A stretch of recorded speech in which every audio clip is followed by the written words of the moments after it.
Hey there, IT crowd. We're continuing on in our series on report writing and how to improve that. So today we're going to talk about something that's very important, how to construct a narrative. I say it's important, and all of us think that we know how to do it because we write a lot of narratives.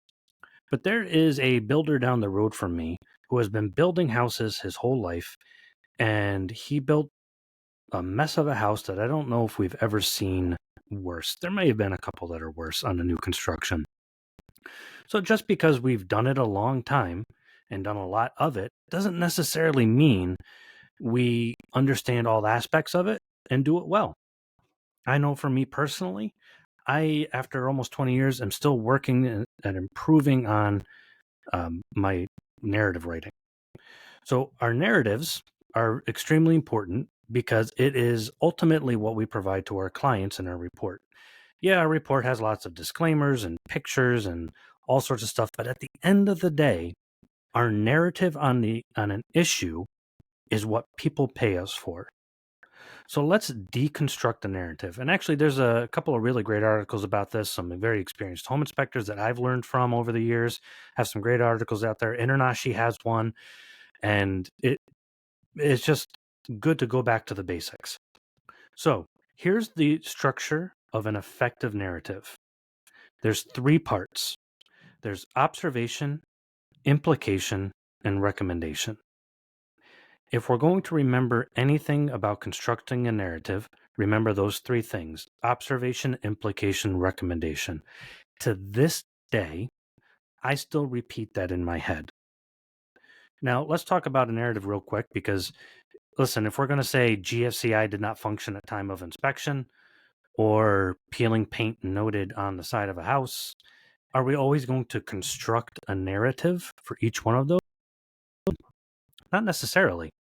We may, but we don't necessarily construct a narrative for everything. Roof leaking, heating unit wasn't safe, trip hazard, whatever it is. Bigger things, things that people are really going to care about, that's typically when we have to focus on how we construct our narrative. So, observation, implication, recommendation. We're going to say that a bunch this podcast. So, observation. First of all, this is what the observation should be. Clearly state what you found. Be objective and avoid assumptions. So instead of saying the roof is in bad condition, be specific. The asphalt shingles or fiberglass shingles or whatever kind of shingles on the west-facing slope have significant granule loss and curling edges. Okay, that was our observation. That applies to a lot of things, like heating unit looked old and kind of junky. I've seen some pretty crazy comments out there. Yeah, that's our opinion, but what are we really looking at? Write down what we observe with our eyes, touch, etc. Heating unit appeared to be older, as indicated by rust. There was and wear and tear on this and that, and corrosion. The heat shield was hot to the touch on the right side, which it shouldn't be on this type of unit, etc. That's our observation. Sometimes we as an industry stop at the observation, and I don't know why. I kind of cringe at some reports when I see that. Like, here you just told a guy he has some sort of terrible disease, and you just stop right there. Don't. I wouldn't want my doctor to do that. So why would we do that with people's homes? Hey, your home could fall down tomorrow. Okay, bye. Remember, too, that people don't always understand what things mean like we do. Like, we think we're being clear, and people are like, what's a copper pipe? I had a guy argue with me, and I've mentioned this on the podcast before, not argue with me, but question me for a long period of time on what a 2x4 is. I'm like, listen, man, we're not going to get through the inspection if we're going to be talking about 2x4s all day. So, observation, but that leads us to the second thing, implication. This is very important. I'll explain why with a legal case. But the implication is explain why it matters. How does this issue affect the home? Will it lead to leaks, structural damage, or energy issues, or whatever? Example, this XYZ condition may result in premature roof failure and potential water intrusion into the attic. Okay, that's the implication. Heating unit Like, we think we're saying the heating unit's unsafe. Flames were coming out of the heating unit. Okay. But if we didn't say that that causes a safety issue, a fire hazard, to be honest with you, there's going to be a client or two that'll be like, oh, good, it's supposed to make flames. Isn't that where heat comes from? You know, again, not that they're ignorant or dumb. It's just that's maybe they're literal rocket scientists. But that's not their field of what they do. It's our field. So it's our responsibility to state what the implication is. So implication also comes down to our ratings, which would denote severity. So a couple of things. First of all, there was a legal case where there was this big building and they had this big suspended catwalk. The inspector observed, first step, that these conditions existed. And he's just like, man, this is really bad. He's like, there's some cabling that's going to break. There's wood rot. There's all this crazy stuff. And he thought they would have understood. He goes, here's what I observed. Have it evaluated by a contractor. So he skipped the middle part. He observed and recommended. And that's all he did. And to be honest with you, that is all most of us do, from what I can tell from all the reports that we read. And to be honest too, I've fallen into that trap. I observe and recommend, but I skip the implication part. This guy got sued and lost because, as was stated by the court or attorneys or however that happens, the docket, I don't know. But anyways, some of the paperwork basically said, you didn't tell us how severe this was. How are we supposed to know that this could have collapsed? You said the same, you observed things about other systems and recommended a contractor. There was no difference between this and those other ones. So implication can be done in a couple of different ways, like a severity, like put it under the rating of hazardous. Okay, hazardous trumps everything. It's obviously a defect and it's dangerous. Cool. Now that's an implication, and that's why I love rating systems. We don't have to construct a ginormous narrative by writing down every implication. But now, for larger defects, I do like to emphasize it by writing the implication in personally. So, for instance, my rating may be hazardous and to say, hey, don't use this, make sure you get it repaired. This is an immediate threat to life and all that stuff. But I might write down other things like this faulty outlet is within the reach of children. It is exposed in a hallway. Power to it was turned on. This could lead to serious bodily injury or fire.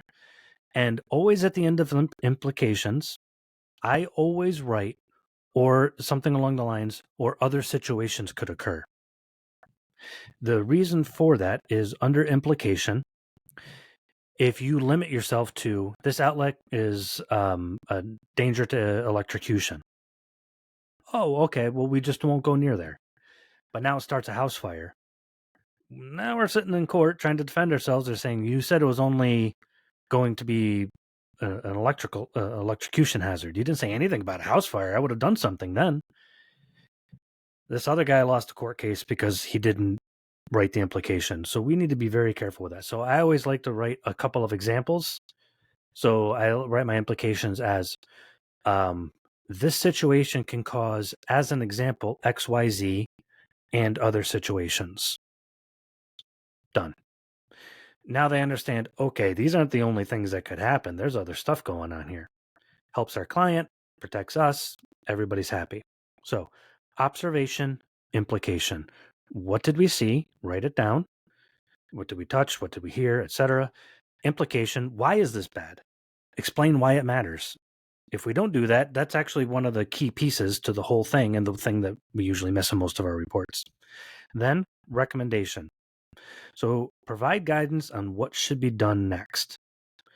Avoid vague language. Now, you notice how we keep saying avoid vague language. Oftentimes we think vague language protects us, when instead it actually hurts our client and ultimately opens us up to a liability. So don't say things like needs attention. What does that mean? Needs attention by who? By what? And I see that a lot. Heating unit was shooting flames out the front. And even if we write the implication, People could catch on fire, screaming and yelling throughout the house and explode. And we write at the end, needs attention. That really doesn't do anything for the client. Again, going back to the doctor. Doctor tells me, oh, yeah, your spleen fell out. That needs attention. Okay. By you? By somebody else? Like, what do we do here? Same thing. The client's going to be asking, needs attention by who? Is that my agent's job to do it? The seller? You? A contractor? So instead, offer clear next steps. Recommend evaluation and repairs/replacement as needed by a qualified XYZ contractor. Done. That should always be our go-to recommendation. And again, that can be built into our rating system, which we've recommended, but which I've personally recommended. But then at the same time, I like to emphasize it for larger defects. So even though the rating system will already say, here's the implication and here's the recommendation, I will still write it out for larger or more dangerous things. I had a hotel one time that I inspected, and they overlooked this beautiful lake, and across the balcony in every room was just a 2x4 and then a screen. No joke. Any little kid leaning up against that would just fall right through to their death 2 or 3 stories down. I wrote that up pretty strongly because I'm like, people should not be staying in these rooms unless you lock off the balcony, because, I mean, you're just going to fall out. So, for me anyways, I don't have any legal case to back that up or any personal experience, but for me, I just like to tell my clients, listen, this was so bad that I emphasized it. All right? I just really want to make sure you understand the implications of it. So, observation, implication, recommendation. Observation, implication, recommendation. We overcomplicate a narrative. Those are the 3 things we need. When we break it down into those 3 sections, a narrative is super easy because we take it one step at a time. Even very complex issues. Have you ever had those kind of issues where you're sitting there with your software, hopefully Inspector Toolbelt in your truck, and you're trying to like, how do I word this? Stop. Write it on a sticky note. Keep it in your glove box. Observation. What did you see? Here's everything I saw. Okay, good. Why is this bad? Implication. Oh, okay, it's bad because of this. What do they do next? Well, they need to see a contractor. Write that down. Once we do that, for me, it made it really easy because I'm like, oh, it just broke it down. So I didn't have to have this big quasi blob of a comment trying to figure it out. Write it down in 3 steps. Break it into 3 paragraphs. And then that'll make it a lot easier for you. So again, common pitfalls to avoid. Just 3 points here. Being too vague. So instead of some electrical issues noted, specify what those issues are. If there could be more, or there are, 3 dozen issues, say among these issues are, and list out 5 or 6 things, and other issues existed, extensive problems were found that should be evaluated by a qualified electrician. And take it from there. 2, using overly technical language. Remember that most clients aren't contractors. Keep it simple and clear for them. Observation, implication, recommendation. Put it on a sticky note, keep it in your truck. So, here's an example of a weak narrative. The breaker panel has some issues. I remember an instructor that I used to teach at the same school with him for a short period of time, and he would tell the students there, just write down. He goes, why write down all these specifics about a deck? Just write down deck has multiple issues. Let them figure it out. I'm like, well, give them some examples. It creates a weak narrative and creates a lot of vagueness that makes the agent's job harder, the attorney's job harder, the client's job harder. Everybody's job is harder because we just didn't write down some things. We don't have to get overly extensive. We get overboard sometimes.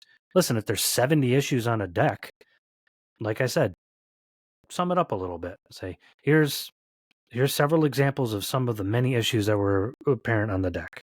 So here's a stronger narrative.